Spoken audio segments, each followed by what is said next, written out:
Savourer. La saveur du jour, les saveurs du mois, savourer le moment présent. Clairement, le verbe savourer veut nous faire comprendre quelque chose sur le temps et sur le rapport qu'on entretient avec lui.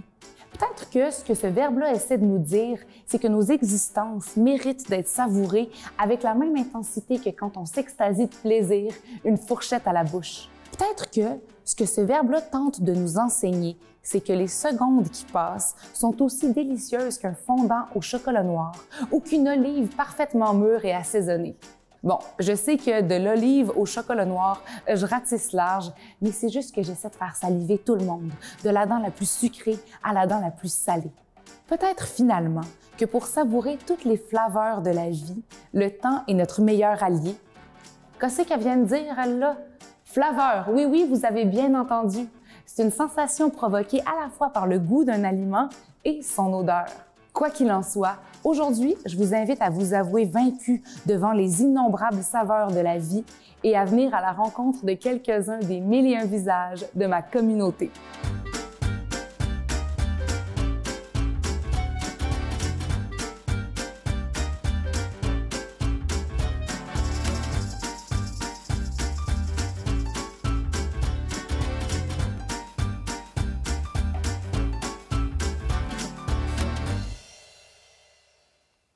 Je viens de l'île de la Réunion, donc je suis née là-bas.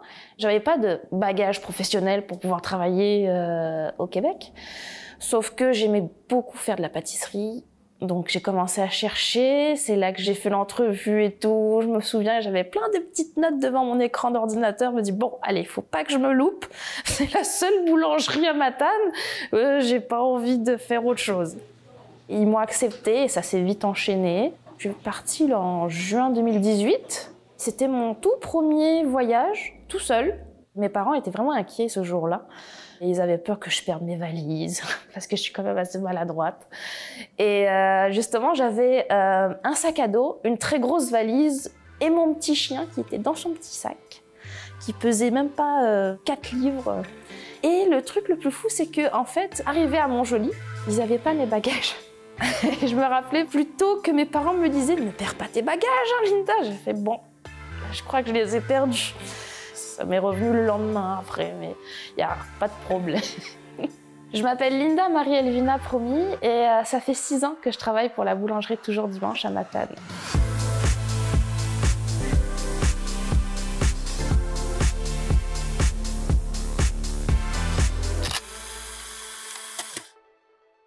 La première pâtisserie que j'ai voulu faire, une pâtisserie assez technique à l'époque, c'était une mousse à la mangue et aux fruits de la passion. À voir le résultat final, j'étais quand même assez fière de moi. Et au moment où on l'a mangé, j'ai vu les visages de ma famille s'illuminer. Et c'est là que j'ai compris que c'est ça que je veux faire. Faire plaisir aux autres avec quelque chose que j'ai fait de mes mains, c'est quand même très gratifiant. J'ai toujours pensé aux autres avant de penser à moi. Et le fait de justement faire plaisir aux autres de cette façon, ça me permet de me sentir bien, de me sentir utile aussi. C'est tellement gratifiant de passer à quelques grammes de farine avec du sucre, des œufs, du beurre et en arriver à quelque chose de beau. Ça m'a vraiment motivée à pratiquer ce métier. Ça fait déjà 6 ans que je travaille à la boulangerie Toujours Dimanche. J'adore ça. J'ai toujours été autodidacte. Ils m'ont permis justement d'apprendre le métier sur le tas. C'était pas facile, j'ai beaucoup pleuré à ce moment-là. Je me disais, est-ce que c'est vraiment ce que je veux faire? Est-ce que je suis bonne là-dedans? Mais j'ai pas lâché. J'ai pris le taureau par les cornes et j'ai avancé.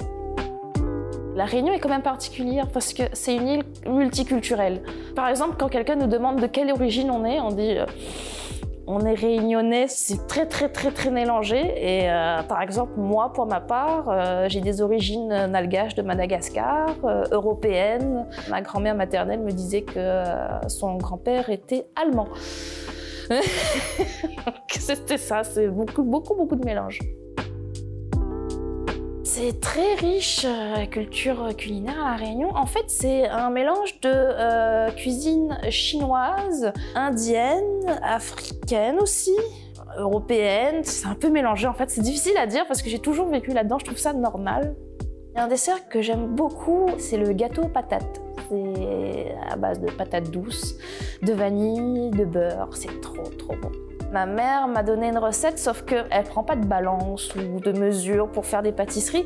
Elle a toujours encore le juste milieu quand on fait à l'œil, comme ma grand-mère, elle a toujours eu aussi. Donc j'essaie de le retravailler, mais ça ne donne pas le même résultat. Ma grand-mère, on était vraiment très proches. Et en fait, c'est grâce à elle que je garde toujours le sourire, en fait. Même dans les situations les plus désespérées, elle gardait toujours le sourire. Elle me disait « Linda, moi quand je vais partir, tu n'as pas intérêt à pleurer, hein ?» Elle m'a inspirée à savourer la vie. J'espère de là-haut qu'elle est vraiment fière de moi aujourd'hui. J'avais quel âge à ce moment-là? Peut-être 13, 14 ans. J'étais à vélo en train de me promener et il pleuvait. Il y avait beaucoup de brouillard. Et en fait, à un moment donné, je tombe sur une pierre tombale. Et ma mère m'a raconté qu'en fait, un enfant était décédé, il a eu un accident. Et il n'y avait rien sur la tombe. Pas de fleurs, pas de message, rien du tout. Et moi, j'ai décidé de cueillir quelques fleurs qui étaient au bord de la route et de les poser sur la pierre tombale. Et au moment de redescendre avec mon vélo, le ciel s'est ouvert en deux et il y a eu un très gros soleil qui m'a éclairé tout le long du retour. Il y a des signes qu'il existe quelque chose de plus grand qu'on ignore encore et les miracles existent. Ma vie est un miracle. Je ne pensais pas aujourd'hui vivre au Québec, avoir ma maison et me dire que je vais vivre à Matane avec le métier que j'ai toujours rêvé de faire. Ça, c'est un miracle. C'est grâce, je pense, à ma détermination que j'ai pu avancer et faire vraiment le métier que j'aime. Le métier de pâtissière m'a vraiment permis de m'épanouir dans ma vie en général. C'est beaucoup de travail, de sacrifice aussi. Ça me permet de m'accrocher. Je me suis fait une deuxième famille à Matane. Savourer, ça m'inspire le plaisir, le plaisir, la satisfaction. C'est comme quelque chose d'agréable en fait.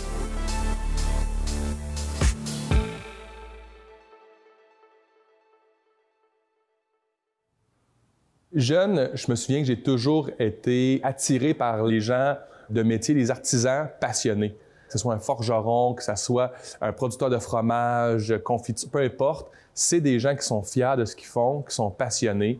Puis j'ai toujours voulu être dans cet univers-là. Puis là est arrivée l'opportunité d'ouvrir une microbrasserie. Je m'appelle André Morin, je suis directeur général de la brasserie Saint-Pancras et un des fondateurs de Boire Côte-Nord.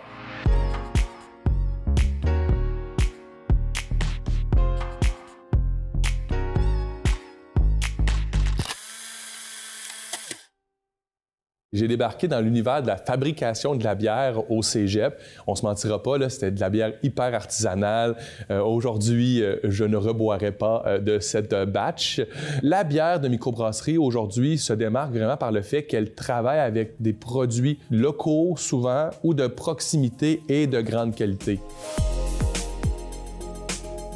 Quand on a ouvert en 2013, on était la seule microbrasserie sur la Côte-Nord et on avait envie qu'il existe d'autres microbrasseries. Donc, on a ouvert Tadoussac, Sept-Îles, Natashquan et on s'est associé au début avec ces microbrasseries-là pour fonder Boire Côte-Nord, qui se veut un rassemblement, fait une association de microbrasseries nord-côtières afin de faire la promotion des produits de la région et puis aussi de s'entraider. C'est rajouté 2 autres microbrasseries, on est rendu 6, puis Jalon, puis la Chasse-Gardée. Donc aujourd'hui, on est super content d'avoir une belle route de bière de Tadoussac jusqu'à Natashquan avec des arrêts aux 200 km. C'est ça la Côte-Nord, c'est des arrêts aux 200 km. On s'amuse à dire qu'on offre la Côte-Nord à boire. Qu'est-ce que ça veut dire en fait? C'est qu'on s'inspire des lieux, des moments, des endroits, donc des gens de la Côte-Nord et des aromates nécessairement pour faire nos bières nord-côtières puis faire découvrir la région à grandeur du Québec. Pour les gens qui aiment faire de la route, il y a encore une fois des paysages uniques. Aller à la rencontre là, des villages plus nordiques, il faut visiter ces endroits-là une fois dans sa vie. Là. Chaque brasseur a sa signature puis ce qu'il aime dans un breuvage. Moi, j'aime quand l'aromate se marie à la bière. Donc, il est présent sans dominer le produit. On affectionne particulièrement l'argousier. L'argousier qui est un petit fruit très acide. On l'appelle souvent le citron du Québec. Là, il y a moyen d'en faire un jus, d'utiliser comme un jus de citron. Puis sinon, on s'intéresse aussi aux aromates moins connus, mais très identitaires, comme la chicoutée, qui est un petit fruit qui goûte un peu comme la pêche mûre, très caractéristique de la région. Puis on fait la fleur de feu, qui est une bière là, avec la tisane de chicoutée qui vient de la Rivière-au-Tonnerre. Gabriel de Natashquan, Gabriel il est allé jusqu'à développer des levures locales. Donc, il a récolté sur des plantes des levures locales, puis il en a fait une partie de sa signature. Donc, certaines de ses bières sont 100% québécoises. La levure est quand même très caractéristique dans une bière. Selon les styles de bière, la levure va donner des arômes plus fruités, plus neutres, même épicés. C'est un ingrédient vraiment important là, dans la production brassicole. Il y a eu des fois aussi, on a des fermenteurs de 4000 litres, bien, les erreurs de débutants, de dévisser la mauvaise valve puis se retrouver plein de bières à grandeur. Là, je m'imagine toujours, il était 2 heures du matin cette fois-là, j'étais tout mouillé de bière, je referme le fermenteur, je m'en vais chez nous. Je me suis dit, s'il y a un barrage, à ce moment-là, j'empeste la bière, ils ne me croiront jamais que je n'ai pas bu une goutte dans ma soirée. Mais ça, ben écoute, hein, travailler dans la bière, ça fait partie de ça. Des fois, on se mouille un peu. Ce que j'aimerais avoir laissé, je pense que c'est la force de travailler ensemble, la collaboration, que ce soit que les producteurs, les autres brasseries. Moi, ce qui m'inspire beaucoup dans la vie, c'est le fait de se mettre plusieurs ensemble pour développer quelque chose à notre image. C'est ce qui me stimule à venir travailler à tous les matins, chercher comment innover ensemble. Quand la marée monte, tous les bateaux montent. La marée, souvent, tourne autour de cette force qu'on est en tant que groupe, en tant que collectivité. Quand on s'associe puis qu'on devient meilleur, bien, autour de nous, pas mal tout devient meilleur. Savourer, en fait, c'est l'essence de ce qu'on fait. Hein. On encourage les gens à boire moins, à boire mieux, prendre le temps d'être conscient des saveurs. Souvent, ça va vite dans nos vies, hein? On prend peu le moment de savourer. Puis c'est ce qu'on aime de ce qu'on fait, c'est on encourage les gens à prendre une pause, un moment, entre amis, seuls, entourés, puis de savourer le moment, savourer les saveurs. Bref, prenons le temps de vivre ce qu'on a devant nous. Là.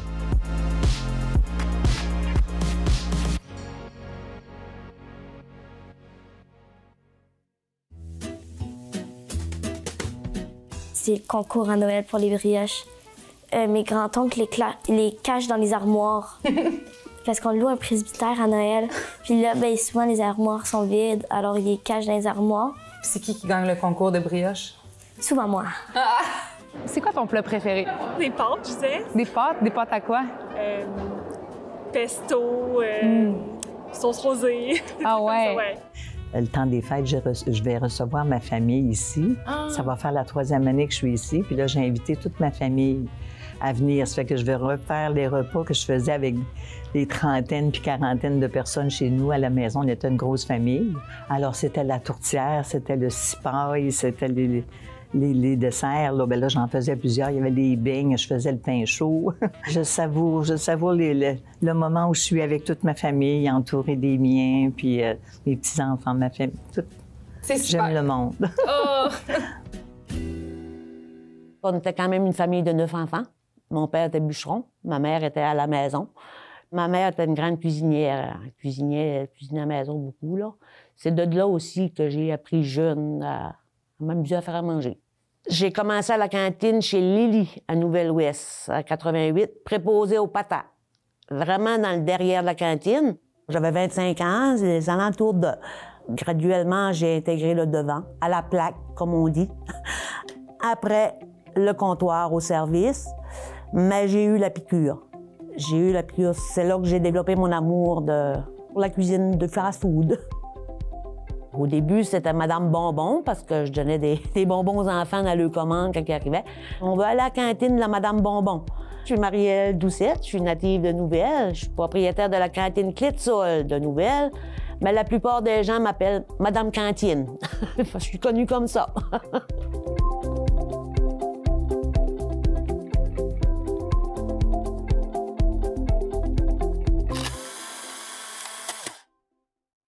En étant petite, j'avais peut-être 8 ans, 9 ans. Mon père avait un vieux Pontiac, mais je me souviens pas de la marque. Dans ce temps-là, on n'était pas obligé de s'attacher derrière. On était en arrière, on était 3. Puis je me souviens, je me tenais sur le dossier du siège en avant, puis j'avais des petites bottes blanches d'eau dans les pieds. Premier, on s'en allait au dépotoir, c'était un chemin de gravelle. Puis là, j'ai dit « Papa, les pieds me chatouillent! » Là, il a arrêté, mais c'était la voiture. Il s'est aperçu que son plancher avait défoncé. Les pieds me traînaient sur le chemin de terre. Les pieds me chatouillaient. « Papa, les pieds me chatouillent! » J'adore la Gaspésie. J'ai 2 grandes filles, j'ai 4 petits-enfants. C'est mes amours. Ma place à moi, c'est à la friteuse, plus aux frites. Je vois beaucoup d'avance mes commandes, puis j'appelle ça gauler. Je dis aux filles, 4 boulettes à la plaque, des saucisses, des affaires. J'appelle ça gauler. Puis je suis un employé comme les autres. Je considère mes employés comme moi, tu sais. Je suis humaine. S'il fait trop chaud, les canicules, tu sais, on est des humains. En restauration, il fait chaud. Bon, moi, les filles, aujourd'hui, on ferme à 2 heures. On se tue pas. J'aime mes employés, puis j'aime les respecter. En 2022, j'ai un préposé aux patates. Lui est dans son petit coin en arrière. Il est venu dans notre cuisine. Il dit « Marielle, c'est-tu normal que j'ai vu 2 cochons en arrière de la cantine? » Non. Mais on a sorti, moi et mon employé, avec lui. Quand je suis arrivée en arrière de la cantine, les cochons ont foncé vers moi.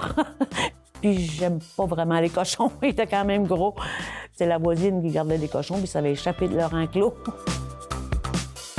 Il y a beaucoup de clients qui viennent de l'extérieur, qui « Ah, on est content, on a retrouvé notre petite cantine blanche. » Le monde me dit « C'est pas de l'extérieur, c'est l'intérieur qui compte. » C'est mon slogan aussi. Propreté, quantité, puis qualité. Le reste de l'année, c'est ça. Je ferme ma cantine, parce que le froid ne veut pas, mais c'est parce que je viens ici au club de motoneige Carleton. Parce que je sais qu'est-ce que c'est le manque d'employés. Puis j'aime travailler, j'aime le contact. C'est l'amour du travail, l'amour des gens. J'ai apporté un peu de mes recettes de ma cantine. Le Clé Mac, ça, c'est comme une sauce de Big Mac. Je l'ai appelé Clé Mac pour clé de sol, clé, le Mac pour me rapprocher du Big Mac. Mais c'est une sauce faite maison, relish maison, avec la touche d'amour de la main droite. Je brosse toujours de la main droite mes chaudrons. Que ce soit une sauce, une soupe, c'est l'amour que je donne à mon produit final. C'est l'amour de la main droite que je dis, mais c'est une anecdote, une petite...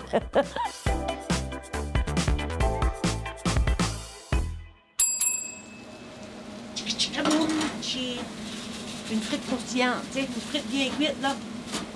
La frite, elle va faire... Entendez-vous?